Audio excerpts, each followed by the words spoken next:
Hello everyone, now we are going to study the topic which is called subgroup. Let's start. Let G be a group if a subset H of a group G is itself a group. Under the operation of G, we can say that H is a subgroup of G. ये definition है तो वो अब हम समझते हैं. Late G B जी एक group है, उसके बाद एच उसका एक सबसेट है और जी इटसेल्फ ग्रुप है. ये हमने इधर देखा. तो जी इटसेल्फ अ ग्रुप, अंडर जी के ऊपर कोई भी ऑपरेशन होगा, मतलब एडिशन और मल्टीप्लिकेशन और etcetera, then we can say that H is a sub group of G, मतलब एच उसका सब ग्रुप होगा.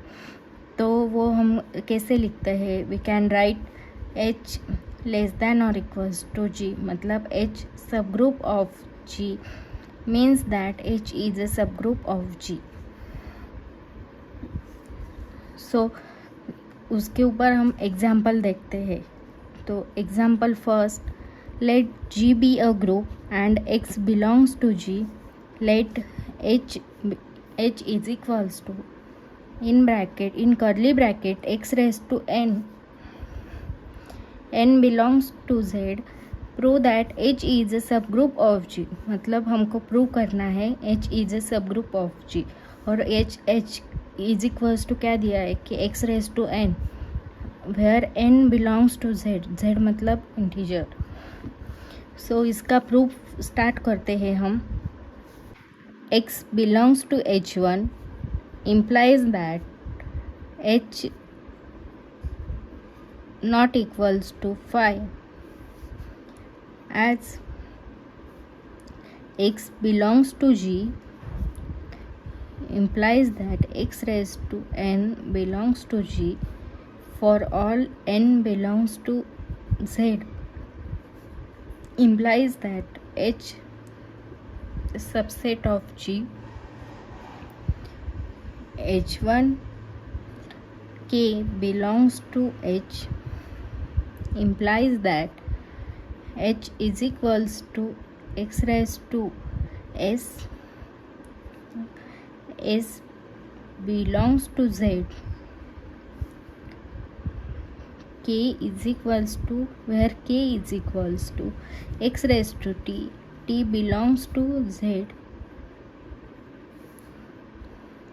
Therefore H into K raised to minus 1 is equals to X raised to S, in bracket, X raised to T raised to minus 1 bracket raised to minus 1 is equals to X raised to S, in bracket, X raised to minus T.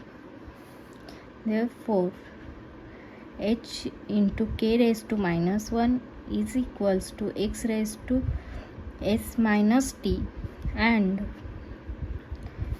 implies that S minus T belongs to Z. यहाँ पे हमने देखा है S belongs to Z और T belongs to Z. Therefore S minus T belongs to Z, in bracket, और S T यहाँ पे हम वो लिख लेते हैं, S T belongs to Z, implies that X raised to S minus T belongs to H.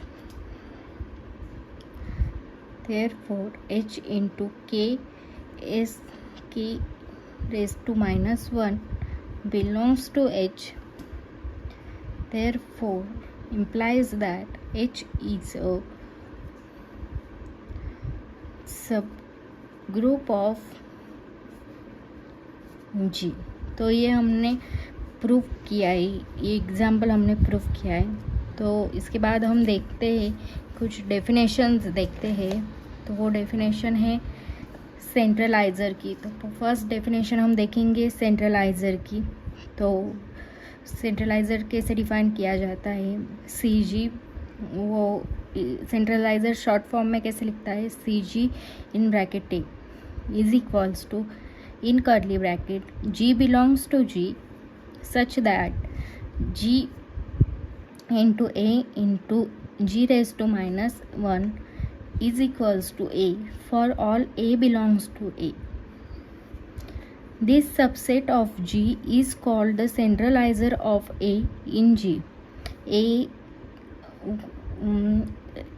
Suppose A is a set, मतलब A हमने सेट कंसिडर किया है तो उसके हिसाब से हमने वो लिखा है. Since G into A into G raise to minus 1 is equals to A, if and only if GA is equals to AG. Centralizer of A is the set of elements of G which is commute with every element of A. मतलब वो every element के साथ commute करता है set A की. तो इसके बाद हम देखते हैं डेफिनेशन नॉर्मलाइज़र की. तो नॉर्मलाइज़र डिफाइन मतलब वो शॉर्ट फॉर्म में कैसे लिखते हैं, एन जी इन ब्रैकेट ए. मतलब यहाँ पे जो सेट दिया है, यहाँ पे आपको बी दिया होगा तो बी लिखेंगे आप. यूजुअली ए ही देते हैं, ए ही डिनोट करते हैं. तो वो देखते हैं G into A raise to minus 1 in curly is equals to in curly bracket G into A into G raised to minus 1 such that A belongs to A. The normalizer of A in G to be the set. तो नॉर्मलाइज़र कैसे define होता है. Normaliser of A is equals to G belongs to G into A into G raise to minus 1 is equals to A. यहाँ पे सेंट्रलाइज़र में small ए लिखा था, यहाँ पे कैपिटल ए. मतलब यहाँ पे small A belongs to A था, यहाँ पे डायरेक्टली सेट ए है. Then centre of G denote करता है जेड से, जेड ऑफ जी.